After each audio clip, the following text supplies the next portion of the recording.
വിയോജിപ്പുകളെ തിരസ്കരിക്കുക മാത്രമല്ല നിഷ്കാസനം ചെയ്യിക്കുക എന്നതാണ് BJPയുടെ നയം. ഇലക്ഷൻ കമ്മീഷൻ കേവലം ഒരു ചട്ടുകാൻ. ഇലക്ഷൻ കമ്മീഷനെ നിശ്ചയിക്കുന്നത് പ്രധാനമന്ത്രിയും കേന്ദ്രമന്ത്രിസഭയിലെ ഒരു അംഗവുമാണ്. അവർക്ക് പറ്റുന്നയാളെ ഇലക്ഷൻ കമ്മീഷനാക്കി. അതുകൊണ്ട് തന്നെ പൗരത്വ രജിസ്റ്റർ വളഞ്ഞ വഴിയിലൂടെ നടപ്പാക്കാൻ SIR എന്ന ഓമന പേരിട്ട് ഒന്ന് കൊണ്ടുവന്നു.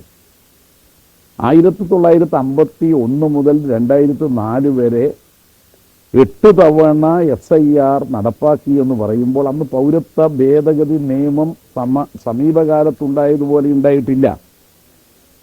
അന്നത്തെ 53 വർഷത്തെ സ്ഥിതിയല്ല ഇന്ന്.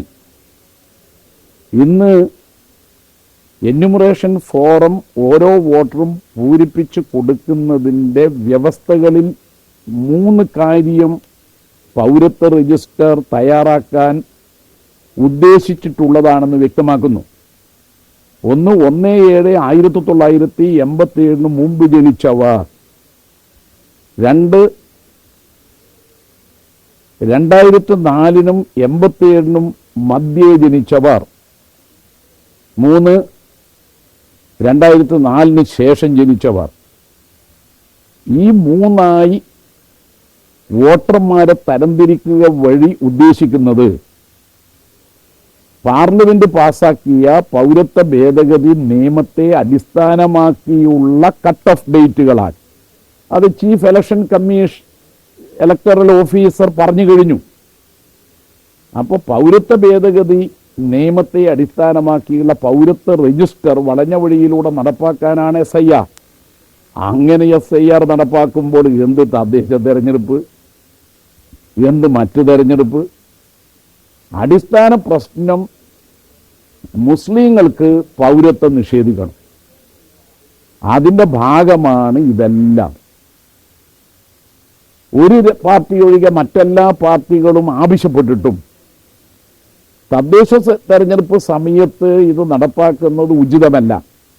23,000-ലേറെ പോളിംഗ് സ്റ്റേഷനുകളിൽ BLOമാർ വീട് കയറേണ്ട സമയം യഥാർത്ഥത്തിൽ സംസ്ഥാന ഇലക്ഷൻ കമ്മീഷന്റെ തെരഞ്ഞെടുപ്പ് പ്രവർത്തനങ്ങളിൽ വ്യാപൃതരായി മാറേണ്ടവരാണ് ഈ BLOമാർ. കോടതിയിൽ കേസ് നിലവിലുണ്ടല്ലോ. CPIM ഉൾപ്പെടെയുള്ള കക്ഷികൾ ആ കേസിൽ ഹർജിയിൽ ആ റിട്ട് പെറ്റീഷനിൽ, സ്പെഷ്യൽ ലീവ് പെറ്റീഷനിൽ കക്ഷികളായിരിക്കുകയാണ്.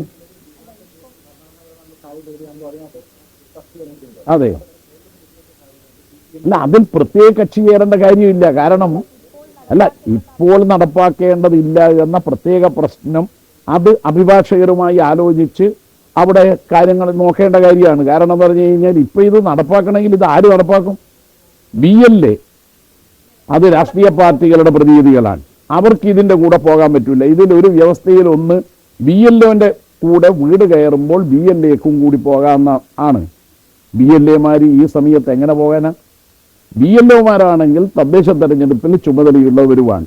അതുകൊണ്ട് നിയമപരമായ അതിൻ്റെ സാധ്യത ഇപ്പോൾ സുപ്രീം കോടതിയിലെ സ്പെഷ്യൽ ലീവ് പെറ്റീഷനുമായി ബന്ധപ്പെട്ടുകൊണ്ട് CPMന് വേണ്ടി ഹാജരാകുന്ന അഭിഭാഷകരുമായി ചർച്ച ചെയ്ത് തീരുമാനിക്കും. പക്ഷെ ഇതിൻ്റെ ഒരു രാഷ്ട്രീയ പ്രശ്നം ഗൗരവമായതാണ്. അത് അടിയന്തരമായിട്ട് ആലോചിക്കേണ്ടി വരും. സംസ്ഥാന ഇലക്ഷൻ കമ്മീഷൻ ഇക്കാര്യം കേന്ദ്ര ഇലക്ഷൻ കമ്മീഷന്റെ ശ്രദ്ധയിൽപ്പെടുത്താൻ ചീഫ് ഇലക്ടറൽ ഓഫീസറുമായി സംസാരിക്കാമെന്ന് ഇപ്പോൾ മസ്കറ്റ് ഹോട്ടലിൽ നടന്നിട്ടുള്ള യോഗത്തിൽ അദ്ദേഹം സമ്മതിച്ചിട്ടുണ്ട്. അപ്പം ഇത് ഒരേ വിഭാഗം ഉദ്യോഗസ്ഥന്മാർ നേതൃത്വം കൊടുത്തുകൊണ്ടാണ് ഈ പ്രക്രിയ പൂർത്തീകരിക്കേണ്ടതെങ്കിൽ സംസ്ഥാനത്തെ തദ്ദേശ തെരഞ്ഞെടുപ്പിനെ അട്ടിമറിച്ച് യഥാർത്ഥത്തിൽ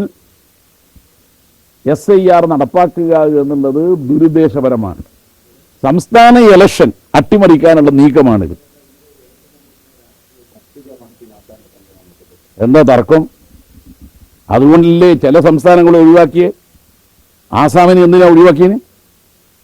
ആസാം മറ്റൊരു വഴിയിൽ പൗരത്വ രജിസ്റ്റർ തയ്യാറാക്കിക്കൊണ്ടിരിക്കുകയാണ്. അത് വ്യക്തമല്ലേ? അപ്പൊ ചില സംസ്ഥാനങ്ങൾ ഒഴിവാക്കുകയും കേരളം പോലുള്ള സംസ്ഥാനങ്ങളിൽ നിർബന്ധമായി നടപ്പാക്കുകയും ചെയ്യുക എന്ന് പറഞ്ഞാൽ ബീഹാർ മോഡൽ രാജ്യത്താകെ നടപ്പാക്കാനുള്ള നീക്കമാണ്. എന്നാൽ ചില സംസ്ഥാനങ്ങളെ ഒഴിവാക്കുകയും ചെയ്യുന്നുണ്ട്. അതുകൊണ്ട് ഇതിന്റെ പിന്നിലുള്ള രാഷ്ട്രീയമാണ് മുഖ്യമായിട്ടുള്ള പ്രശ്നം. അത് ചീഫ് ഇലക്ടറൽ ഓഫീസർ അദ്ദേഹം ഇലക്ഷൻ കമ്മീഷന്റെ നിർദ്ദേശങ്ങൾ പാലിക്കാൻ വേണ്ടിയിട്ടുള്ള ഒരു ഉദ്യോഗസ്ഥൻ മാത്രമായതുകൊണ്ട് ഇവിടെ അത് ഞങ്ങളോട് വിശദീകരിക്കുന്നുവെന്ന് മാത്രം. സത്യസന്ധമായ കാര്യം ഇതാണ്. വോട്ടർമാരെ 3 തരംതിരിക്കുകയാണ്. 87 മുമ്പ്, 87 ശേഷം, 2004 വരെ, 2004 ശേഷം. ഇതെങ്ങനെയാണ് ഇത് ആണും പെണ്ണും മനസ്സിലാക്കാം? ഇതെന്താ ഈ കട്ട് ഓഫ് ഡേറ്റ്? പൗരത്വ രജിസ്റ്റർ വേറെന്താ? പൗരത്വ ഭേദഗതി നിയമത്തിൽ പറയുന്ന കാര്യങ്ങൾ അല്ലാതെ വേറെന്താ? വോട്ടർമാർ എന്യൂമറേഷൻ ഫോറത്തോടൊപ്പം പൂരിപ്പിച്ച് നൽകേണ്ട രേഖകൾ എന്ന് പറഞ്ഞിട്ട് ആ 13ാമത്തെ ഒരു രേഖ ചേർത്ത് ബീഹാറിലെ SIRന്റെ പതിപ്പ്. അപ്പൊ ബീഹാർ ഇവിടെ നടപ്പാക്കാനാണെന്ന് ഉറപ്പല്ലേ? അതുകൊണ്ട് അതിശക്തമായ പ്രതിഷേധം ഉയർന്നു വരിക തന്നെ ചെയ്യും. നിയമപരമായി എന്ത് ചെയ്യാൻ കഴിയുമെന്നുള്ളതും പരിശോധിക്കും. കേരളത്തിൽ തദ്ദേശ തെരഞ്ഞെടുപ്പാണ് എന്ന കാര്യം ശ്രദ്ധയിൽപ്പെടുത്തണമല്ലോ. തദ്ദേശ തെരഞ്ഞെടുപ്പ് ഇവിടെ നടക്കാനിരിക്കുന്നു എന്നുള്ളത് ആ ഘട്ടത്തിൽ ഉദ്യോഗസ്ഥന്മാരെ ഏത് കാര്യത്തിൽ വിന്യസിക്കും? ഇതൊരു പ്രശ്നമല്ലേ? അതുകൊണ്ട് അതിന് നിയമപരമായ കാര്യം സ്വാഭാവികമായും നിയമവിദഗ്ധന്മാരുമായി ആലോചിക്കും.